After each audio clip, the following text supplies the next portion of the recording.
Shalom, dimanapun saudara saat ini berada, mari kita pejamkan mata sebelum kita dengar sabda firman Tuhan. Kita berdoa dulu. Mari taruh kedua tangan di dada. Bapa, terima kasih, kami mengucap syukur buat hari ini.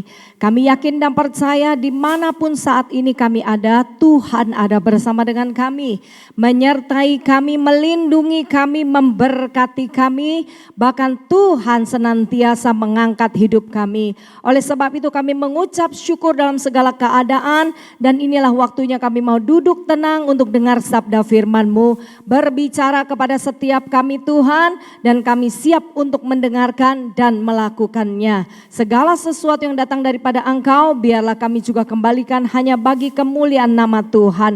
Segala pujian, hormat, kemuliaan bagi Tuhan. Di dalam nama Tuhan Yesus kami sudah berdoa dan mengucap syukur. Haleluya.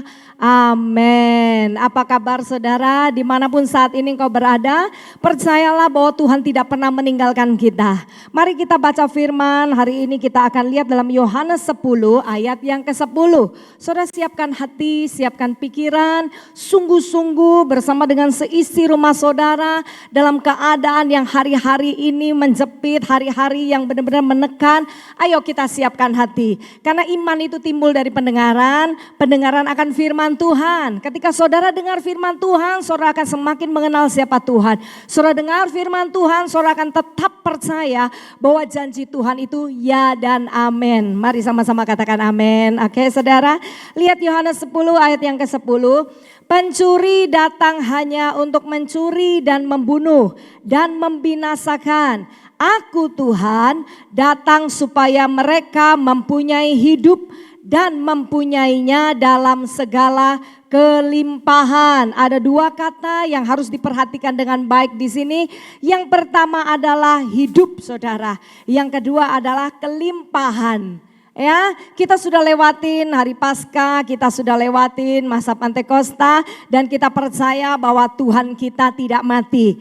Tuhan kita hidup, katakan amin. Oke saudara, kalau Tuhan kita hidup, Dia datang juga membawa hidup itu buat saudara dan saya. Di luar sana keadaan sedang benar-benar mengalami kegelapan saudara. Beberapa orang merasa takut, beberapa orang hidup dalam kegelisahan.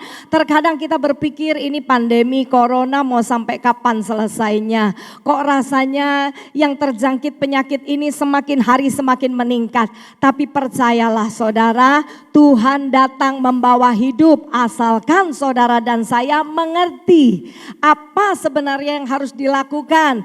Kalau engkau dan saya hari-hari ini kelayapan di luar sana, berkeliaran sana sini, ya jangan pakai firman dan berkata perlindungan itu datangnya daripada Allah. Sakit penyakit tidak mempan untuk saya. Itu namanya kebodohan saudara. Kalau saudara sudah harus tahu keluar pakai masker, pakailah masker saudara. Kalau pemerintah sudah kasih aturan jangan kemana-mana, jangan kemana-mana. Kalau ibadah di mana-mana sudah ditutup, sementara waktu saudara harus beribadah di rumah dengan mendengarkan live streaming. Saudara boleh melihat yang namanya online, di mana saja saudara bisa menemukan begitu banyak khotbah-khotbah. Saudara punya Alkitab, saudara punya kamar di mana saudara bisa berdoa di sana, mencari wajah Tuhan. Lakukan saudara. Apapun yang menjadi perintah, kalau dilanggar itu pasti akan mendatangkan masalah. Tapi kalau ada yang namanya perintah dikerjakan, pasti akan mendatangkan kebaikan. Amin. Dan firman berkata pencuri. Siapa itu pencuri? Iblis saudara. Dari dulu, dari mungkin saudara masih anak-anak di sekolah minggu. Bahkan orang tua kita, nenek moyang kita. Dia berkata pencuri itu iblis, pembunuh itu iblis, pendusta itu iblis. Percayalah benar seperti itu. Iblis adalah pencuri. Dia mencuri damai sejahtera. Dia mencuri yang namanya kekuatan. Dia mencuri yang namanya pengharapan. Bahkan dia bisa mencuri berkat rohani yang ada pada saudara, yang ada pada saya. Dia bisa mencuri yang namanya kedekatan antara engkau dan saya. Dan percayalah saudara, kalau engkau melekat erat dengan Tuhan, maka tidak ada kesempatan untuk iblis menghancurkan hidupmu dan saya. Amin saudara. Oleh sebab itu mungkin hari ini engkau sedang takut, jangan takut. Tetap percaya, jangan takut. Masih ada Tuhan. Kalau dunia tidak ada lagi pertolongan, masih ada Tuhan. Nubuatan di dalam kitab Yesaya adalah ya dan amin saudara, dan hari-hari ini kalau kita perhatikan inilah sebenarnya yang terjadi. Tapi sebelum kita menuju kepada kitab Yesaya, kita lanjutkan ayat yang tadi. Pencuri datang hanya untuk mencuri dan membunuh dan membinasakan.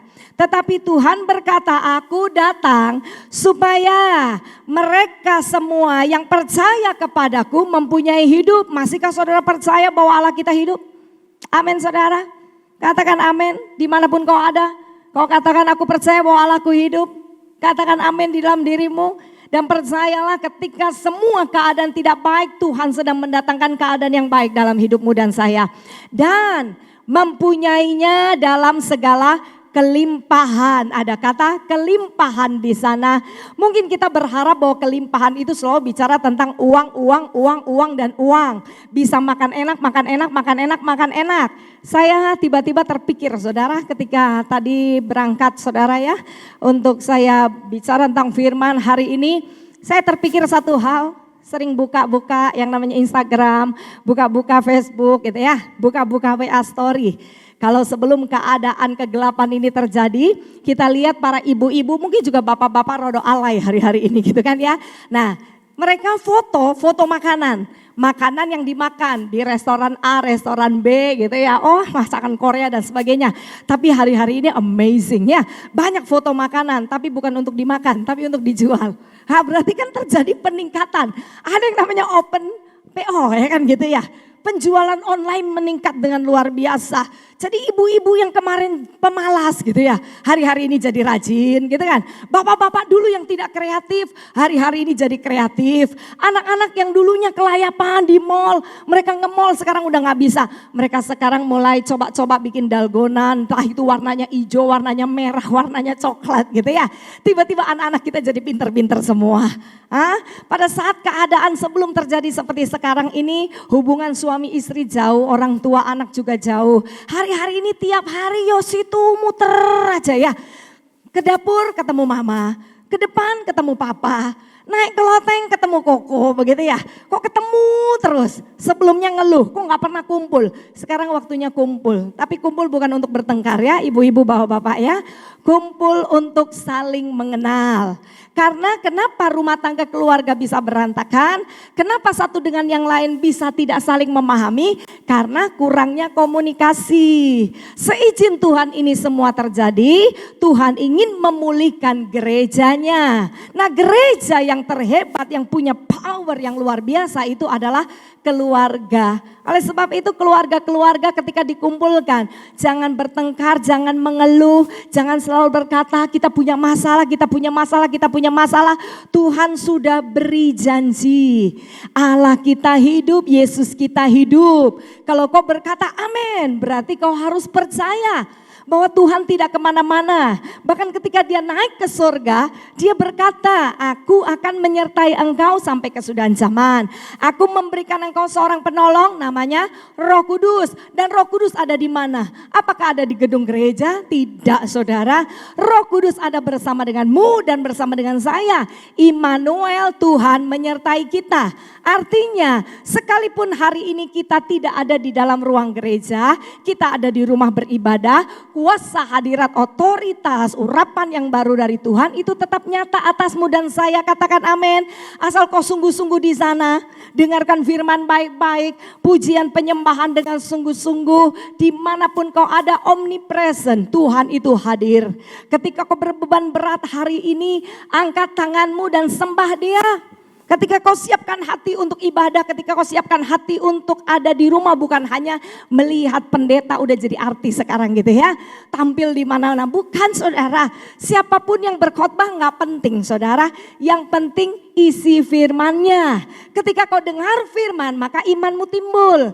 Nah, ketika iman timbul, muncul kekuatan. Ketika kekuatan itu ada pengharapan. Dan di dalam pengharapan kepada Kristus tidak akan mengecewakan. Setuju? Katakan amin. Oke saudara, kalau kau bersama dengan keluargamu, senggol mereka dan katakan, sudah enggak usah takut, enggak usah khawatir, tetap percaya bahwa segala keadaan Tuhan berdaulat untuk menyelesaikannya. Amin saudara. Oke, Oke, sekarang kita coba buka dalam Yesaya. Saya akan tunjukkan bahwa nubuatan Alkitab adalah ya dan amin. Supaya apa sebenarnya saudara? Mengembalikan hati umatnya kepada Tuhan. Mengembalikan hati saudara dan saya kepada Tuhan. Berbalik hati. Mengerti apa yang menjadi keinginan, kehendak dan rencana Tuhan. Mengerti dan mengenal betapa kasihnya Tuhan, betapa hebatnya Tuhan. Bahwa dia adalah gembala yang baik. Dia adalah sahabat yang setia buat hidupmu dan saya. Satu saat anak saya bilang begini, Mama kalau mau kerjakan apa-apa ya Tuhan dilibatkan. Saya bilang salah ngomong. Yang benar jangan libatkan Tuhan. Kita yang harus terlibat di dalam rencananya Tuhan. Terkadang ada orang bilang begini, kalau mau kerja bawa Tuhan. Kalau mau ke sini bawa Tuhan. Emang Tuhan oleh-oleh gitu dibawa gitu ya. Dia adalah raja di atas segala raja. Dia Tuhan yang hidup, amin saudara. Dia adalah Bapa kita. Bukan dia yang harus diajak untuk proyek kita saudara. Ini waktunya kita belajar mengenal apa sebenarnya menjadi proyek Tuhan. Di dalam kondisi yang mendunia seperti ini, beberapa orang sudah kehilangan pekerjaan, beberapa orang stres dan depresi, beberapa orang muncul saudara sifat karakter aslinya.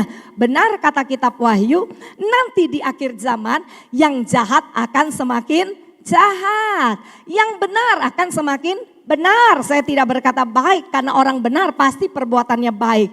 Tapi orang baik belum tentu benar saudara. Dan saudara boleh lihat bermunculan karakter-karakter keangkuhan, kesombongan, melanggar, pemberontak itu udah mulai muncul di mana-mana. Saya berharap ini bukan anak-anak Tuhan yang mengerjakannya, bukan saudara yang mengerjakannya. Biarlah saudara benar-benar ada yang namanya sebuah pemisahan antara domba dengan kambing, antara gandum dengan ilalang. Tetapi saudara dan saya harus tetap berdiri sebagai anak-anak kerajaan sorga. Amin saudara. Semakin terjepitnya satu keadaan, kelihatanlah siapa sebenarnya engkau, siapa sebenarnya saya. Apakah kita masih tetap bisa bersuka cita? Apakah kita masih tetap bersemangat? Apakah masih tetap punya pengharapan hari depan? Apakah masih percaya yang namanya mujizat? Sebenarnya mujizat terjadi tergantung dari hati dan pikiran kita. Karena Ulangan berkata, kalau hati umatku kembali kepadaku, berbalik hati kepadaku, maka aku Tuhan Allah akan menjadi Allah buat mereka dan mereka akan menjadi umatku. Nah, saudara, yang mengangkat kita menjadi umat Tuhan itu adalah Allah yang hidup. Kalau dia Allah yang hidup berarti dia yang memiliki surga, dia yang memiliki bumi, bahkan alam maut atas kuasanya. Apa yang saudara perlukan dan butuhkan? Semua atas kedaulatan dan kuasa Tuhan. Tetapi persoalannya kita lupa kepada siapa kita harus minta tolong. Kita sering lupa kepada siapa kita harus berseru. Kita lupa kepada siapa kita harus mengucap syukur. Di kondisi seperti ini saudara harus fokus. Fokus kepada siapa? Kepada Kristus. Karena dalam kitab Ibrani berkata, kita semua sedang dibawa dalam pertandingan iman. Semua orang akan berlari saudara. Nah, ketika kita bertanding dalam iman, ayo mulai kita hanya fokus melihat kepada Kristus yang memberikan kekuatan, yang memberikan kemampuan, dan yang menyatakan hal-hal supranatural dalam hidup saudara dan saya. Amin.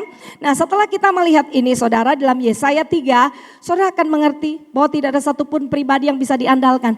Tidak ada satu kekuatan yang bisa mengubah keadaan ini kecuali tangan Tuhan yang besar.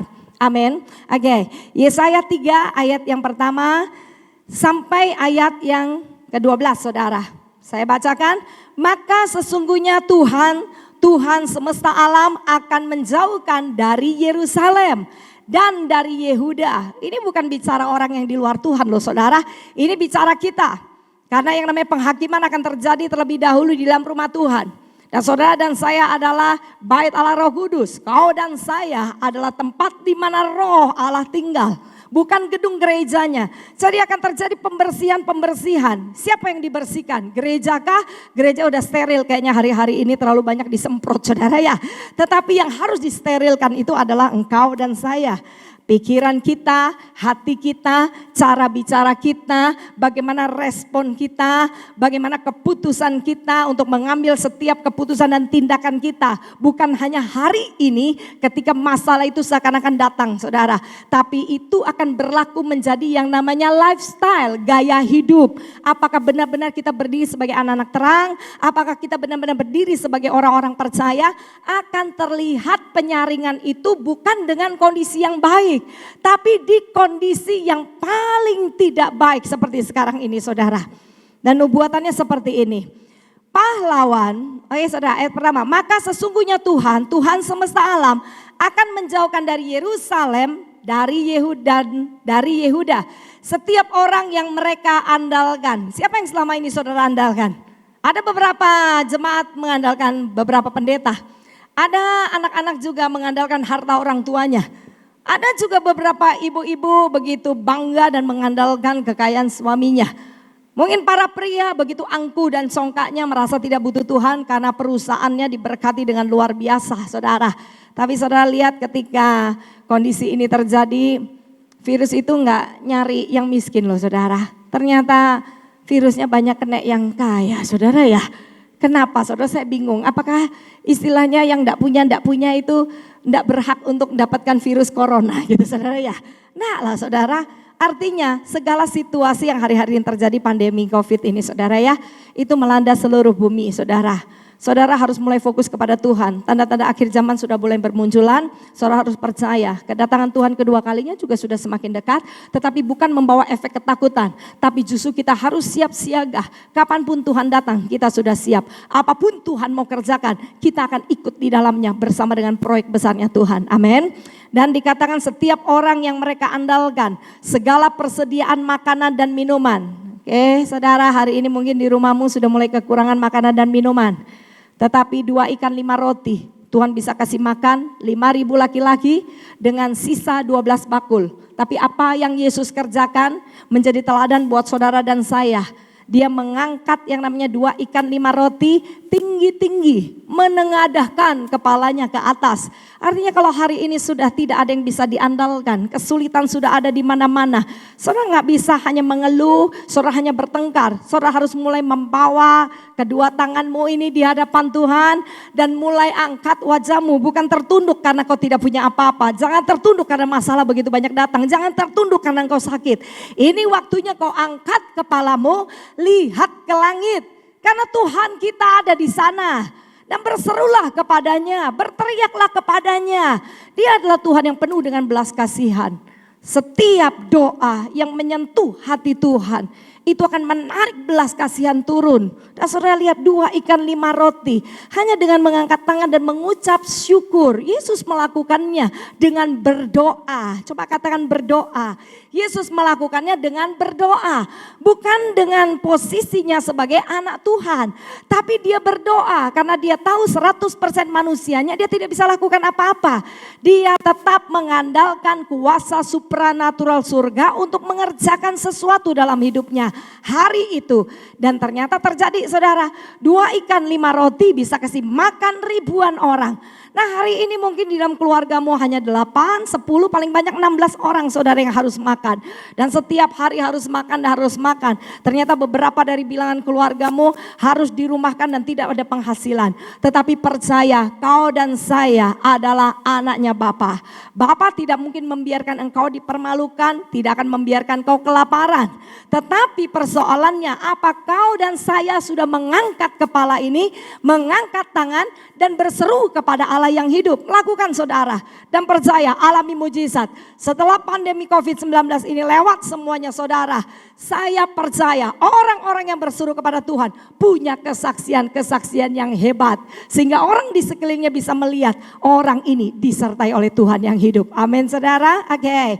Di ayat yang kedua, pahlawan dan orang perang, hakim dan nabi, petenung dan tua-tua, perwira dan orang yang terpandang, penasehat dan ahli sihir, dan orang yang paham mantra. Aku akan mengangkat pemuda-pemuda menjadi pemimpin mereka, dan anak-anak akan memerintah atas mereka. maka bangsa itu akan desak-mendesak, seorang kepada seorang, yang satu kepada yang lain. Orang muda akan membentak-bentak terhadap orang tua. Sudah terjadi saudara ya. Yang mau diandalkan siapa? Pahlawan, orang perang, sudah nggak bisa. Nabi-nabi di dalam gereja mau mengandalkan apa? Semua mengalami hal yang sama saudara. Petenung, para perwira, orang-orang pintar, penasehat, ahli sihir, orang kaya, konglomerat. Saudara mau mengandalkan siapa hari-hari ini? Semua tempat mengalami kegelapan yang sama.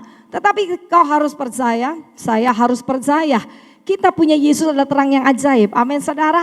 Dan titik terang itu adalah pengharapan yang akan membangkitkan kekuatan iman. Dan ketika kau percaya yang tidak ada itu dengan iman, maka yang tidak ada menjadi ada juga karena iman. Amin. Oke, aku akan mengangkat pemuda-pemuda. Di ayat yang kelima, maka bangsa itu akan mendesak-desak seorang kepada seorang. Sudah terjadi ini saudara ya, mulai lempar kesalahan, itu yang salah, ini yang salah. Ini terjadi karena A, karena B, karena C. Sudah terjadi di mana-mana. Maka bangsa akan berdesak-desakan saudara, orang muda akan membentak-bentak terhadap orang tua. Saudara buka aja tuh yang namanya berita-berita, semuanya negatif saudara, nggak ada yang positif. Seakan-akan semua orang bisa maju dengan arogansinya, semua orang bisa maju dengan keangkuhannya. Tapi saya mau katakan itu sebuah kebodohan. Satu dengan yang lain bersaing, satu dengan yang lain saling gontok-gontokan. Belum lagi para pendeta berdebat tentang akhir zaman, berdebat tentang kondisi ini. Seakan-akan lebih pintar dari Tuhan. Ayolah saudara berhenti, stop saudara, ini waktunya gereja bersatu saudara, bergandengan tangan, kita berdoa. Supaya semua keadaan ini selesai. Supaya nama Tuhan dipermuliakan karena anak-anaknya menjadi terang saudara. Ini waktunya ketika kita berdoa juga bukan hanya meminta-minta yang kita butuhkan. Mulai lepaskan berkat atas Indonesia, mulai lepaskan berkat atas bangsa-bangsa. Mulai berdoa untuk mereka yang di PHK, bersyukur saudara dan saya masih bisa makan. Berdoa untuk mereka yang hari-hari ini kebingungan, mereka tidak punya pengharapan masa depan seperti apa, sudah rasanya gelap semua saudara. Ayo berdoa saudara, supaya Tuhan mencelikkan mata yang buta. Tuhan buka setiap telinga-telinga yang tuli. Untuk apa? Untuk melihat Tuhan. Ini sebenarnya waktunya penuaian besar kalau gereja mau bergerak dengan kasih saudara. Kalau gereja mau bergerak dengan kasih dan kita berkata kasih yang seperti apa, saya sendiri perlu saudara. Ya saya tahu minimal kau melepaskan kuasa doa, maka kuasa doa akan menghasilkan hal-hal yang jauh lebih hebat dari apa yang kau bisa pikirkan. Amin. Oke, saudara saya coba bawa saudara untuk merenung bahwa ketika yang namanya Daniel ada di gua singa, nggak ada satu orang pun yang bisa nolong dia saudara. Raja mencintai yang namanya Daniel. Tapi pada saat itu dia tidak bisa mencabut ketentuan yang sudah dicap stempel saudara dengan cincinnya itu. Karena itu bicara tentang otoritas dan keputusan yang tidak bisa dicabut sekalipun raja yang membuat, raja tidak bisa memutuskannya untuk berkata dibatalkan. Tidak bisa saudara.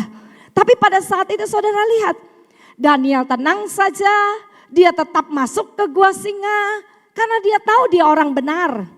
Dia tahu bahwa Allah yang dia sembah adalah hidup. Dan dia percaya bahwa kehidupannya itu ada di tangan Allah yang hidup. Dan dia masuk ke gua singa. Dan apa yang terjadi? Singa-singa gak doyan sama dia. Singa-singa gak suka sama dia. Dia bisa keluar besok harinya dengan tubuh yang masih sehat. Nah kalau kau dan saya hari ini masih sehat, ayo ngucap syukur saudara. Apa yang mau dikeluhkan? Ayo ngucap syukur. Ada seorang tokoh, ya, tokoh dunia, dia berkata seperti ini. Nggak usah mikir bagaimana lagi memperbesar pabrik untuk hari-hari ini. Bagaimana menjadi kaya raya. Bagaimana jadi orang terkenal. Udah nggak usah dipikirin dulu. Tetapi belajar mengucap syukur. Kalau pandemi COVID-19 ini lewat, kau masih hidup. Itu anugerah saudara. Amin saudara. Oke, kita ini hidup saudara. Bukan cuma hidup gemuk-gemuk loh saudara. Ya, tahu, saya lihat teman-teman saya di foto udah tambah gemuk-gemuk gitu ya. Berat juga tambah dan tambah dan tambah. Berarti kita ini dipelihara Tuhan, ditambah-tambahkan. Sekalipun yang di foto tahu tempe. Tapi itu nyemilnya dari pagi sampai malam loh saudara. Betul kan? Tapi tidak kekurangan. toh dipelihara, sehat dan gemuk-gemuk. Karena kita punya gembala yang baik. Firman berkata, gembala yang baik akan memberi makan kepada domba-dombanya sampai gemuk. Allah berkata seperti itu dan menyatakan dirinya sebagai gembala yang baik. Kalau cuman untuk makan semuanya selesai. Tapi persoalannya, kenapa kita stres, kenapa kita depresi? Karena kita kepengen sesuatu yang bukan pokok, saudara. Bukan kebutuhan pokok. Ada keinginan yang membuat kita stres, depresi. Nah, hari-hari ini taruh semua keinginan, taruh semua yang namanya kebutuhan-kebutuhan yang tidak penting. Ayo mulai merendahkan diri di hadapan Tuhan, karena kitab Tawarik juga berkata, jikalau umatku merendahkan diri, berarti kan tidak sombong, tidak angkuh, tidak congkak, tidak pamer gitu ya. Merendahkan diri dengan hatinya, berdoa dan cari wajah Tuhan, maka Tuhan akan memulihkan negeri mereka. Tapi bukan hanya cari wajah Tuhan, tapi berbalik dari jalan-jalan mereka yang jahat. Ketika saudara dan saya tidak bisa mengucap syukur, itu sudah sebuah kejahatan, saudara. Toh hidupmu dan saya itu yang atur Tuhan, yang pelihara Tuhan, yang memberkati Tuhan. Semua yang ada padamu, ada pada saya, itu miliknya Tuhan. Katakan amin. Anak-anak kita dijaga Tuhan, suami kita dijaga Tuhan, istri kita dijaga Tuhan, orang tua kita dijaga, dipelihara Tuhan sampai hari ini sehat. Itu anugerah. Coba katakan amin dan bilang sama Tuhan, terima kasih sampai hari ini aku sudah dipelihara, sampai hari ini aku diberkati. Aku yakin dan percaya setelah semuanya ini lewat, hidupku akan lebih dahsyat daripada hari yang kemarin. Amin, saudara. Nah, saya kasih lagi beberapa contoh, saudara. Perhatikan ketika dalam kalau saudara baca Alkitab, saudara akan lihat begini. Setiap ada masalah di satu kondisi, Yesus ada di sana. Nah, persoalannya adalah apakah Yesus sengaja ada di sana atau mereka menarik Yesus untuk di sana. Yang saya tahu adalah dalam setiap kondisi Yesus menyatakan dirinya. Seperti hari ini saya sangat yakin dan percaya dalam kehidupan saya, dalam kehidupan beberapa teman-teman saya, dalam kehidupan saudara mungkin yang hari ini juga mendengarkan firman, Tuhan itu menyatakan diri atasmu dan saya. Bukan bicara tentang berkat jasmani. Tapi kalau hari ini ada perasaan damai, ketika kau berdoa air mata bisa mengalir dan kau masih ingat kebaikan Tuhan, saudara, itu namanya mujizat dan Tuhan menyatakan dirinya lewat hal-hal seperti itu. Karena kalau kita alami terlebih dahulu hal-hal supranatural, maka hal-hal jasmani itu mengikuti, saudara. Jangan dibalik ya. Saudara jangan berdoa hanya minta. Ini waktunya mengenali Tuhan. Tuhan, kondisi seperti ini kenapa aku takut ya? Ada apa denganku? Nanti kita akan mengerti kenapa aku bisa punya rasa takut. Kenapa aku gelisah? Ya, karena di dalam hati kita Yesus tidak 100% di sana. Kalau Yesus 100% di hatimu, firman tinggal di dalam engkau tinggal dalam firman, maka Alkitab berkata, minta apa saja di dalam nama Yesus, maka kau akan menerimanya. Jadi semua kebenaran firman hari-hari ini akan terrealisasi. Untuk siapa? Untuk orang-orang yang berseru kepadanya, itu yang pertama. Yang kedua, untuk orang-orang yang melekat erat dengan firman-Nya. Yang ketiga, orang-orang yang mau berubah, saudara, mengubah seluruh karakter-karakter hidupnya. Belajar untuk mengerti. Sesungguhnya Tuhan sedang membawa kita kepada satu area yang baru. Nah, saya ingat banget saudara ketika awal tahun dapat penglihatan kegelapan dan yang namanya cahaya terang. Nah, saya sekarang baru mengerti. Bukan hanya untuk jemaat, tapi juga untuk para pendeta, saudara ya. Untuk semua orang-orang, semua manusia yang hidup di atas muka bumi ini. Untuk apa? Untuk mengerti bahwa kalau kegelapan itu terjadi, hanya ada satu titik sinar yang bisa menerangi yang namanya kegelapan itu. Yang pertama, dia adalah Yesus. Yang kedua adalah hati yang diperbaharui, saudara. Selama hidup kita diperbaharui dan terus diperbaharui, membawa keberadaan Yesus yang sesungguhnya, itu tinggal diam di dalam hidup kita. Firman bekerja dengan luar biasa di dalam pikiran, dalam perkataan saudara, maka kau akan lihat ada perbedaan. Di dalam kegelapan engkau dan saya akan tetap muncul sebagai terang-terangnya Kristus. Amin. Di dalam rumah anak-anak membawa sukacita buat orang tuanya. Ya, mama-mama bawa sukacita buat anak-anaknya. Bukan buat mereka sumpek di rumah sampai stres, depresi, bahkan beberapa mungkin bunuh diri, ya kan gitu ya. Nah, bapak-bapak membawa damai sejahtera untuk istri dan anak-anaknya. Kau kan katakan, aku adalah terang. Nah, sekarang waktunya Terangi di sekelilingmu, nggak usah jauh-jauh dulu. Yang ada di rumahmu saja dulu ini sekarang. Kemudian saat ini ketika kau beribadah, apakah kau ibadah sungguh-sungguh? Beberapa bapak-bapak mungkin ada di kamar main HP, bermain game. Istri dan anaknya saja beribadah. Atau anak-anak sambil dengar firman juga main game. Ini sudah waktunya doa sungguh-sungguh. Jangan seperti saudara hanya melihat sebuah televisi.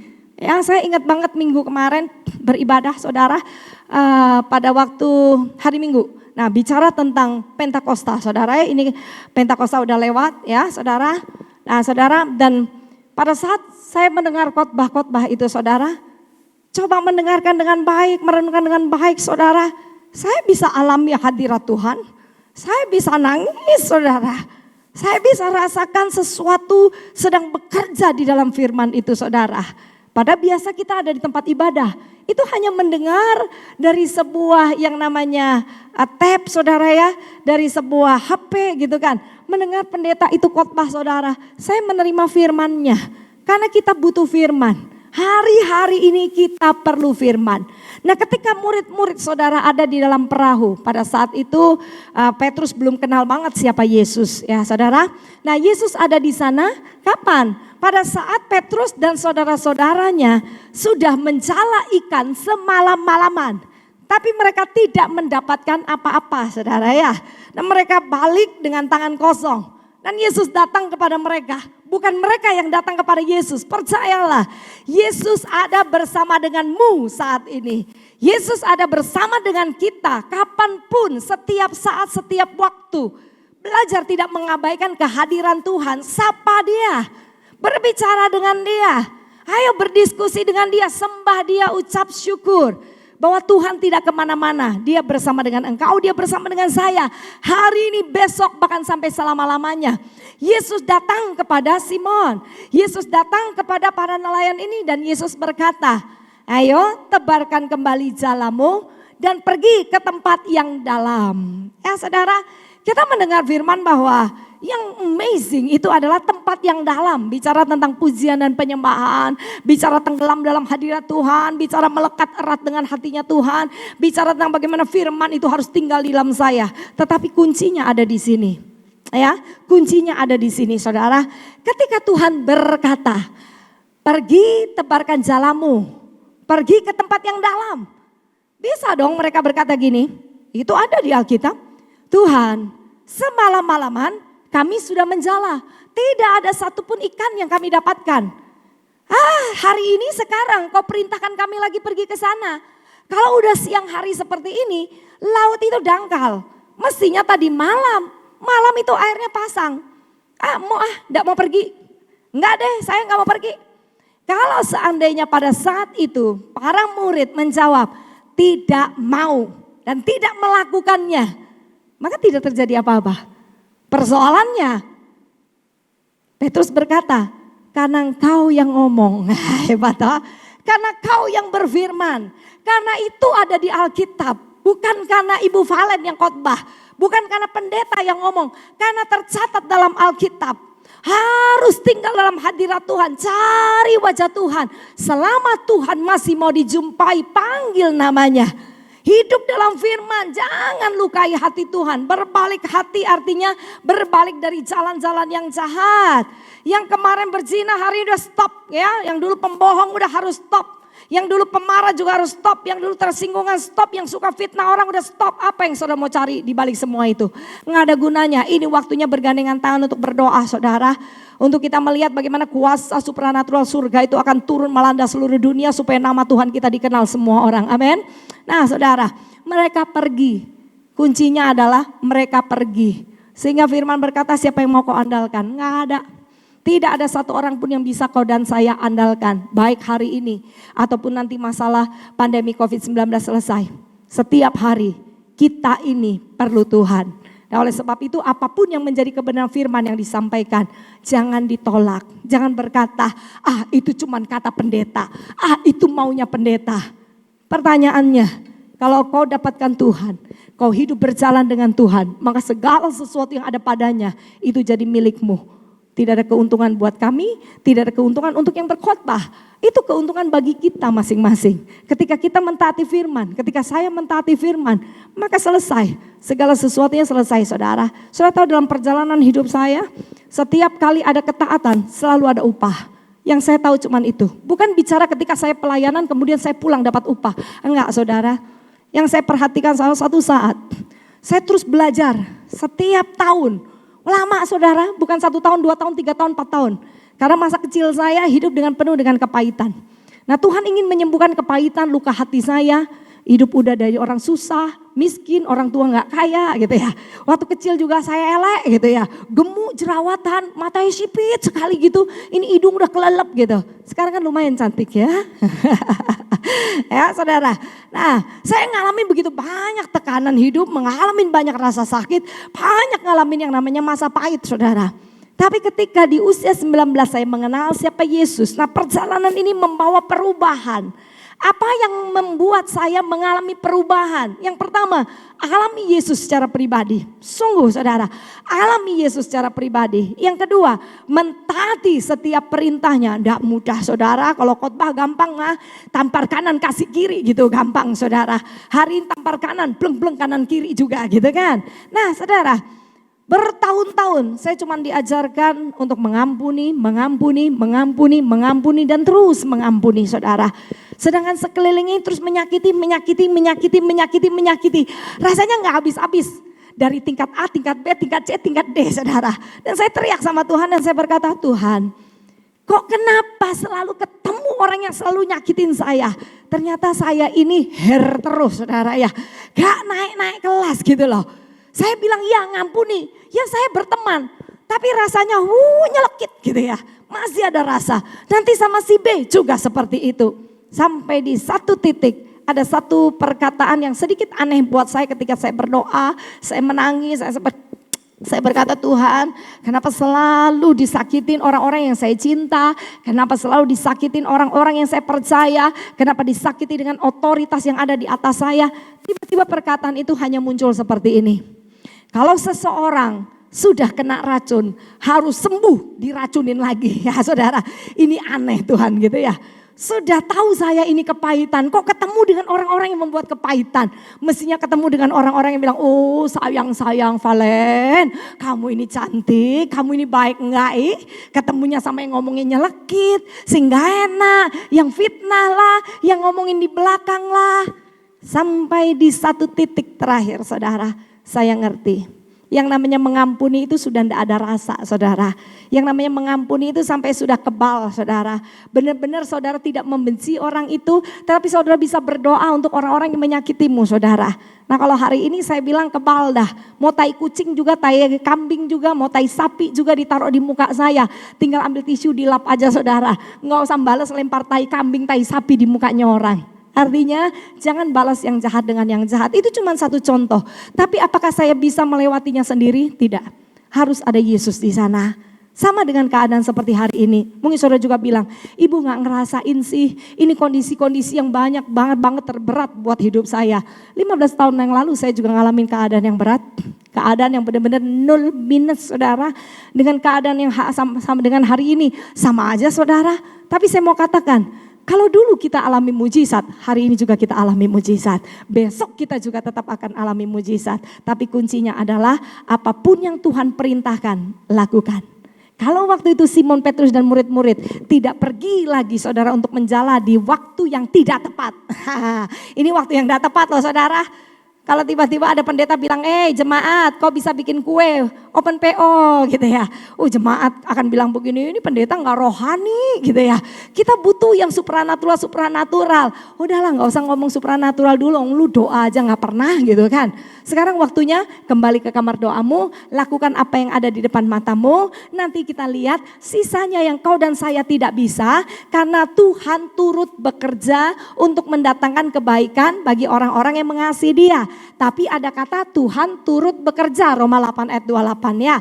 Tuhan turut. Nah, kalau Tuhan turut berarti Tuhan ngikut Kepada siapa?